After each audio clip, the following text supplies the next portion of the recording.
with wood. When the wood is burned out, the fire is also extinguished. Enlightenment has no gradual steps, the same applies to expedient means. Bodhisattva of Universal Vision.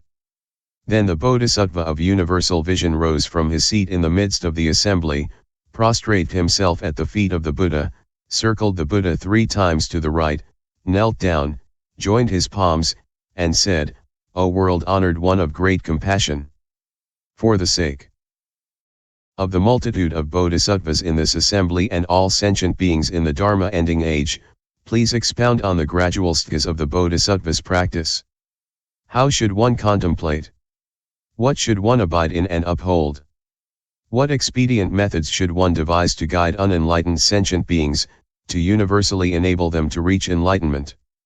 World-honored one, if these sentient beings do not have the correct expedient methods and contemplation, they will be confused when they hear you expound the samadhi in which all is seen to be an illusion and will be unable to awaken to complete enlightenment. Would you be compassionate enough to expound the provisional expedient methods for our benefit and for sentient beings in the Dharma Ending Age?" Having said these words, he prostrated himself on the ground. He made the same request 3 times, each time repeating the same procedure. At that time the world-honored one said to the Bodhisattva of Universal Vision, "Excellent, excellent. Virtuous man, for the benefit of the multitude of bodhisattvas and sentient beings in the Dharma Ending Age, you have asked the Tathagata about the gradual stages of cultivation, what contemplation one should abide in and uphold, as well as the various expedient methods one should use. Listen attentively now.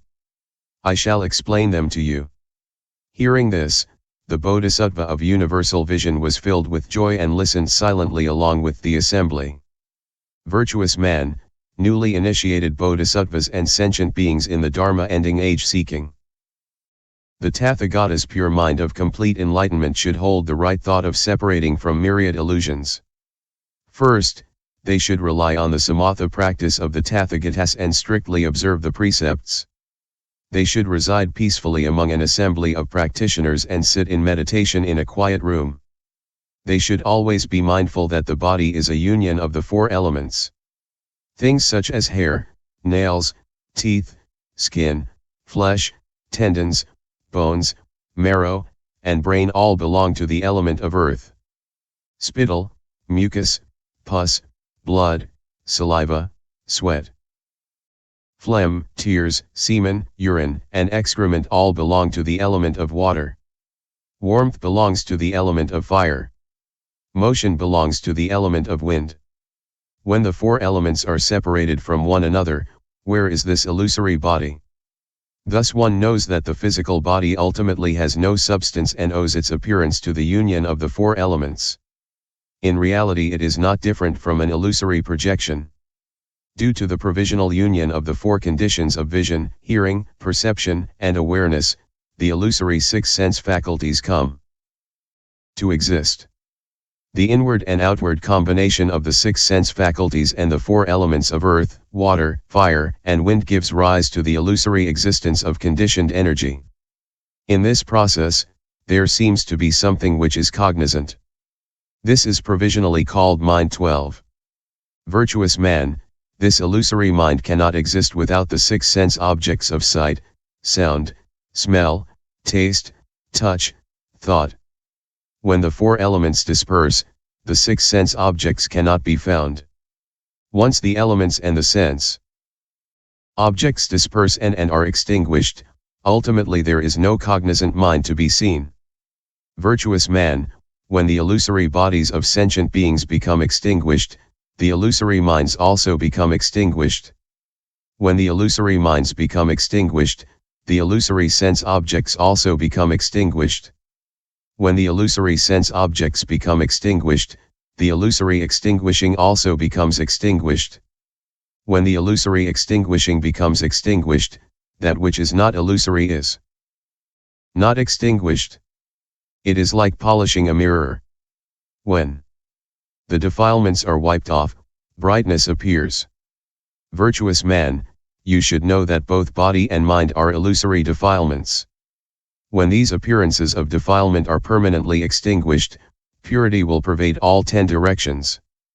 Virtuous man, for instance, the pure mani jewel reflects the 5 colors as they appear before it, yet the ignorant see the mani as actually possessing the 5 colors. Virtuous man, although the pure nature of complete enlightenment likewise manifests as body and mind, people respond in accordance with their capacities, yet the ignorant speak of the pure complete enlightenment as having intrinsic characteristics of body and mind. For this reason, they are unable to depart from illusion. Therefore, I say that body and mind are illusory defilements. It is in terms of separating from illusory defilements that bodhisattvas are defined. When defilements are thoroughly removed, their corresponding cognition is completely eliminated. Since there is nothing corresponding to defilement, there is also no one there to designate. Virtuous man, if bodhisattvas as well as sentient beings in the Dharma Ending Age realize the awakening of the extinction of illusory appearances, at that time unlimited purity and infinite emptiness will be revealed and manifested in their enlightenment. Because the enlightenment is complete and illuminating, it reveals the mind in its purity. Because the mind is pure, objects of vision are pure. Because vision is pure, the eye faculty is pure. Because that faculty is pure, the visual consciousness is pure. Because the consciousness is pure, hearing is pure. Because hearing is pure, the faculty of hearing is pure. Because that faculty is pure, the consciousness is pure. Because the consciousness is pure, perception is pure. The same holds true for the nose, tongue, body, and mind. Virtuous man, because the sense faculties are pure, the objects of sight are pure. Because the objects of sight are pure, the objects of sound are pure. The same holds in the cases of smell, taste, touch, and thought. Virtuous man, because the 6 sense objects are pure, the earth element is pure. Because the earth element is pure, the water element is pure. The same holds for the elements of fire and wind. Virtuous man, because the 4 elements are pure, the 12 entrances, the 18 realms, and the 25 existences are pure. Because these are pure, the 10 powers, the 4 kinds of fearlessness, the 4 unhindered wisdoms, the 18 exclusive attributes of the Buddha, and the 37 aids to enlightenment are all pure. 13 The same holds for the purity of everything all the way up to the 84,000 dharni doors. Virtuous man, because the nature of absolute reality is pure, one's body is pure. Because one's body is pure, a multitude of bodies are pure. Because a multitude of bodies are pure, likewise sentient beings in all 10 directions are completely enlightened and pure. Virtuous man, because one world is pure, a multitude of worlds are pure. Because a multitude of worlds are pure, all things completely exhausting empty space in the past, present, and future are impartially equal, pure, and unmoving. Virtuous man, since empty space is equal, identical, and unmoving as such, you should know that the nature of enlightenment is also equal, identical, and unmoving. Since the 4 elements are unmoving, you should know that the nature of enlightenment is also equal, identical, and unmoving. Since everything up to the 84,000 dharni doors are equal, identical, and unmoving, you should know that the nature of enlightenment is also equal, identical, and unmoving. Virtuous man, as the nature of enlightenment is pervasive and full, pure, and unmoving, being perfect and boundless, you should know that the 6 sense faculties also fully pervade the Dharmadhatu. Because the sense faculties are pervasive and full, you should know that the 6 sense objects also fully pervade the Dharmadhatu. Because the sense objects are pervasive and full, you should know that the 4 elements also fully pervade the Dharmadhatu. So it is with everything up to all the dharni doors, which also fully pervade the Dharmadhatu. Virtuous man, because the nature of wondrous enlightenment pervades everything fully, the nature of the sense faculties and the sense objects is indestructible and clear. Because the sense faculties and the sense objects are indestructible, everything up to all the dharni doors is indestructible and clear. It is like hundreds Of thousands of lamps illuminating a room, their illumination pervades fully and is indestructible and clear. Virtuous man, since his enlightenment is fully accomplished, you should know that a bodhisattva neither is bound by dharmas nor seeks to be free from dharmas. He neither detests birth and death nor clings to nirvana, neither reveres those who uphold the precepts nor condemns those who violate them, neither esteems experienced practitioners nor slights beginners. Why? Because all sentient beings are enlightened. It is like clear vision that is completely aware of what is in front. When this clarity is perfect, it has no likes or dislikes. Why? Because the essence of this clarity is non-dual and itself has no likes or dislikes. Virtuous man, these bodhisattvas and sentient beings in the Dharma Ending Age who have gained accomplishments through cultivating the mind have neither cultivated nor accomplished anything.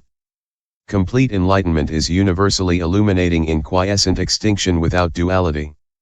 Hundreds of thousands of millions of asamkhyas of Buddha worlds, as innumerable as the grains of sand of the Ganges, are like flowers in the sky, randomly arising and perishing.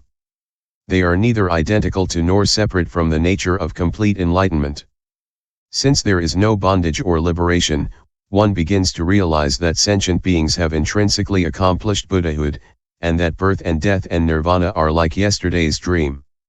Virtuous man, because birth and death and nirvana are like yesterday's dream, you should know that they neither arise nor perish, neither come nor go. That which is actualized is neither gained nor lost, neither grasped nor discarded. One who truly actualizes enlightenment does not contrive, stop, allow things to be as they are, nor annihilate vexations. In the midst of the actualization, there is neither a subject nor an object. Ultimately there is neither actualization nor one who actualizes.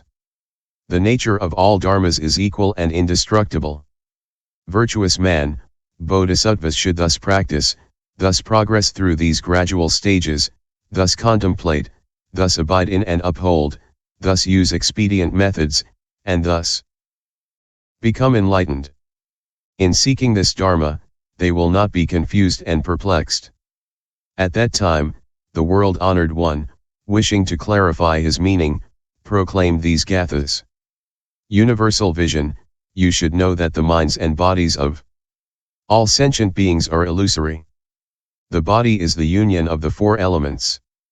The nature 14 of mind is reducible to the 6 sensory objects.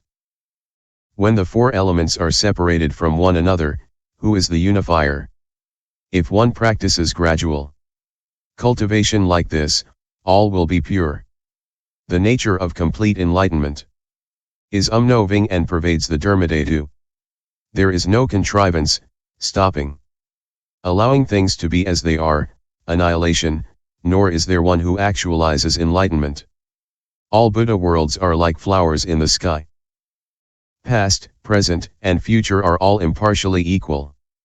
Ultimately there is no coming or going.